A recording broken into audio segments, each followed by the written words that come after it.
Batman and Superman Battle of Suns.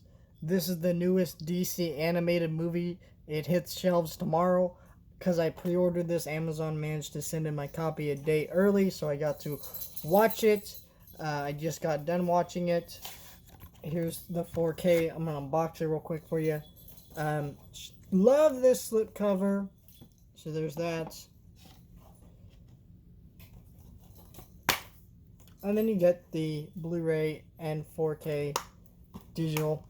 Not included in mine for some reason. I opened this fresh out of the package, no digital copy. So be warned that if you're going to order one from Amazon or maybe buy one in stores, there's a chance there may not be a digital in it, which is very confusing because, again, I ordered this brand new. It was sealed.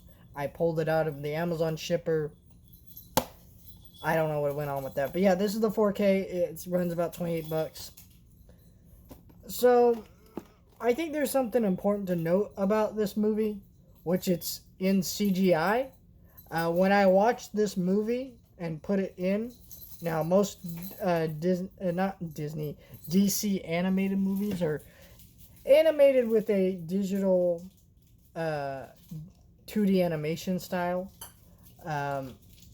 Some made to look more comic booky, others kind of different styles.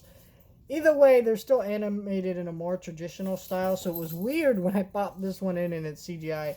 Not to say they haven't done that, but the last one I can think where they've done that was Batman Ninja, and that was not made by the same department that puts out these, which is Warner Animation. That one was more so done by a Japanese studio and things like that. So it was a very weird watch when I first popped it in, and I got used to the animation style.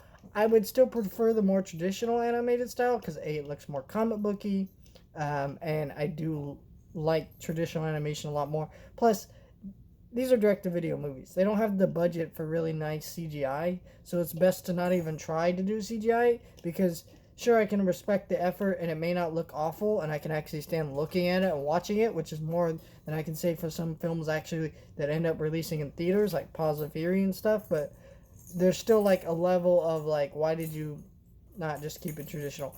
But I liked this movie. I thought it was actually really good. It's amazing to me that no Superman movie has ever captured how good of a character Superman is, but yet DC animated movies keep repeatedly doing it. Superman and the Man of Tomorrow.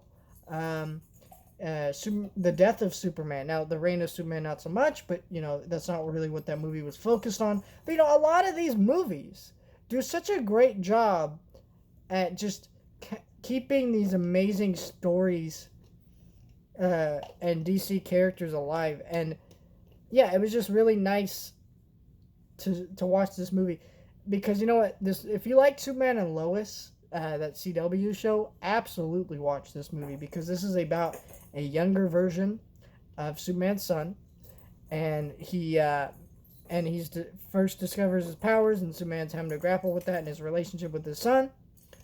That's a really nice part of this movie. There wasn't a lot of that, but I would have liked more of it, but it's all right. And then you deal with Batman and Damian. I wish they would have focused on Batman and Damian's side of the story. They really just focused a lot on Superman's side of the story. This movie could have been an hour and 40 minutes. It's only an hour and 20.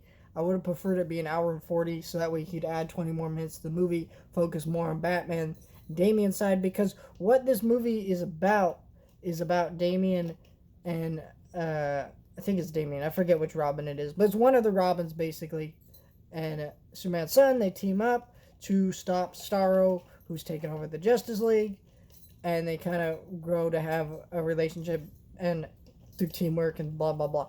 Kind of a story you've seen before, but it still really works because they're good characters, and I like this story. And it's nice to always see Starro again, because Starro's been such an obscure character for so many years, but he's also kind of iconic for some of those DC fans and things like that.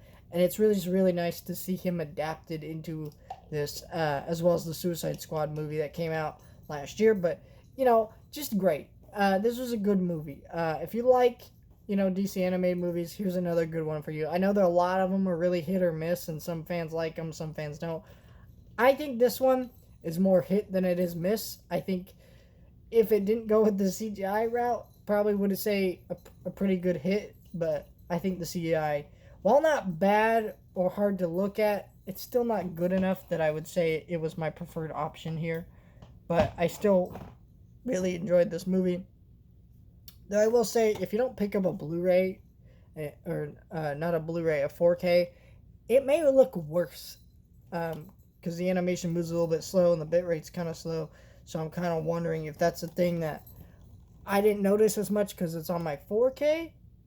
Whereas if I had had a Blu-ray, would it look worse? I don't know. That's up to you guys. But yeah, let me know your thoughts on Batman and Superman Battle of the Suns. I love how they would list Batman first when Superman is the biggest focus in this movie. But